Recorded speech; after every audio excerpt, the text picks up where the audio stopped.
Hello everyone and welcome. As you can see, more Lords of Magic content. This will be going on for quite a while. I've done the Lord of Life the Thief, and in this case we have quite a bit of content. I started with the top. I've used the full body suit as usual as a basis, and the most interesting thing is the actual ornament which I put on the hem on the body.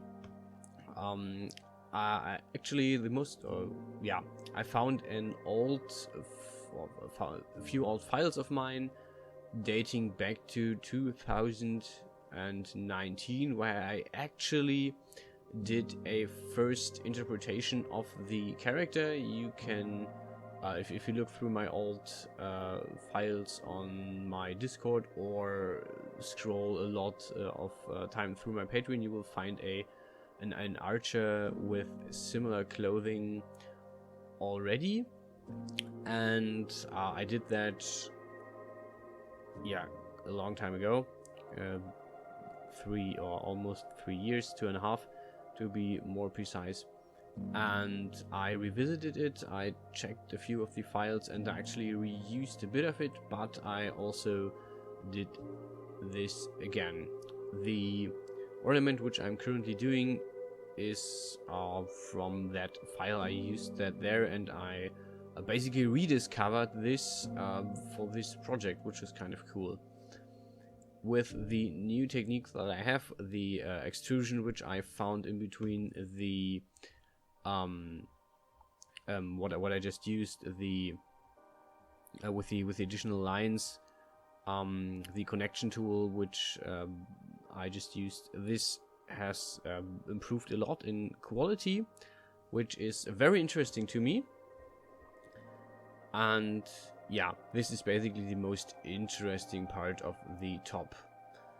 Next up we have the skirt with the dagger and the quiver. The quiver is actually the original from the old model. I basically just reused that and copy pasted that into here. More to that later.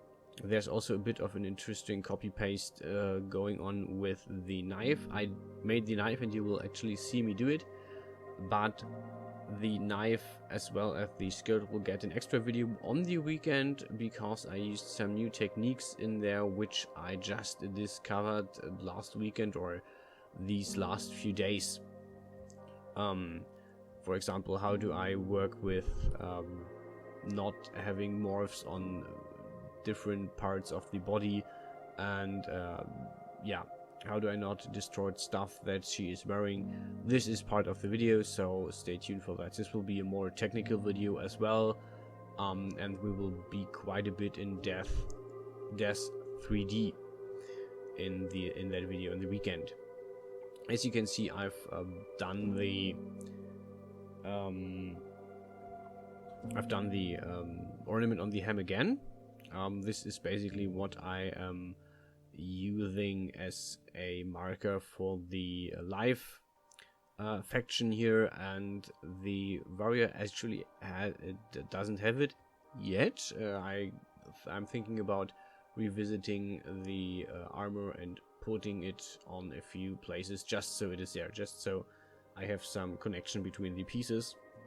But that is something I will probably do if I use that again, for example in Yahaha or anywhere else. If I go to use it anywhere else, in Unity, in Yahaha, I don't know, then I'll prop up the armor with some ornaments.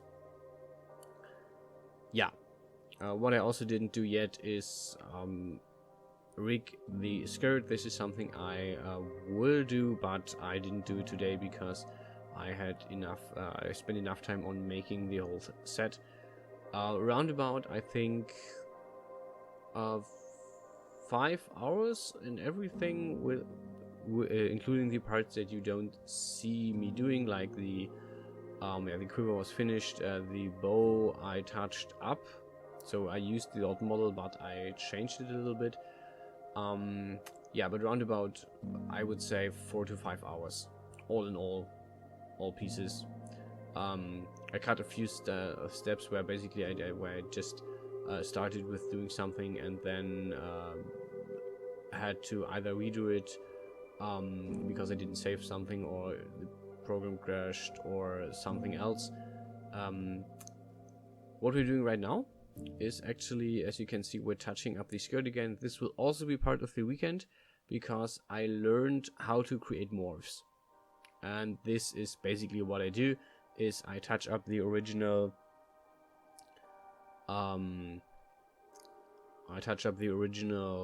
mesh, and without changing it, I save it as a morph file, I save it as a normal OBJ file, which I can use as a morph. I will show how that works on the weekend. Yeah, next is the Dagger, which is also kind of interesting. Because this is another technique that I learned, which is the rigid node addition. So I can basically just touch up the mesh and create a rigid node, which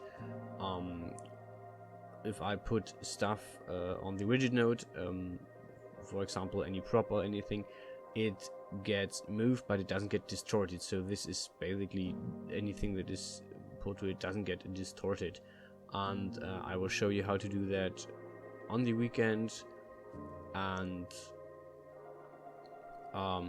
what it's used for as well, or what I use it for as well. So yeah, this is the technical part of the video on the weekend. I probably won't do a technical video every weekend, but currently it tends to go that way, that I do some technical content every now and then, which is interesting and fine to me. If you want to see more or less of that, just tell me, and I'll see what I can do, how I can I'll consider this and see what I can do. Yeah, the Dagger is also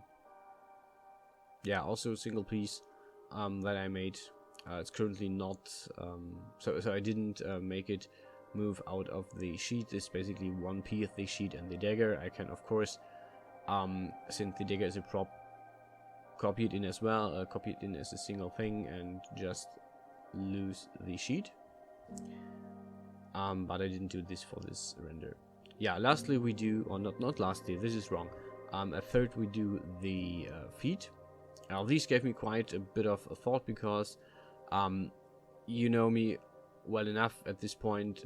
Of course I thought about, hey, do I want to give this heels? And I thought, okay, what kind of heels? And since the original model or original design seemed to have no toes attached to it, I thought, okay, do I want to extend the sole on the toes? Do I not? What kind of heels? But yeah, I didn't do it yet. Last part is the Laurel. As you can see, I tried copy pasting the Laurel I already had, but this didn't turn out so well, so I decided to make this from scratch, which is a simple band around the head, around part of the head. It's not closed actually. And next is the leaves, and I tried to do quite a bit of stuff. As you can see, I've tried to create the veins that are on leaves.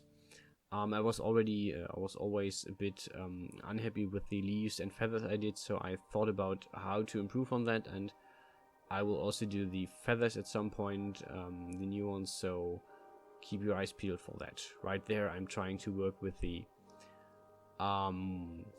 veins on the leaves, and in the end, I came to the conclusion to copy paste the lines and pull them in, which worked quite good, I think. Yeah. Bit of cleanup there on the actual thing, but it's so small you will actually probably not see it at the render at the end. Thanks again to Maestro for the music that he provides, so I can use that in my videos, and also to Mega, who a good friend who made the background for this render.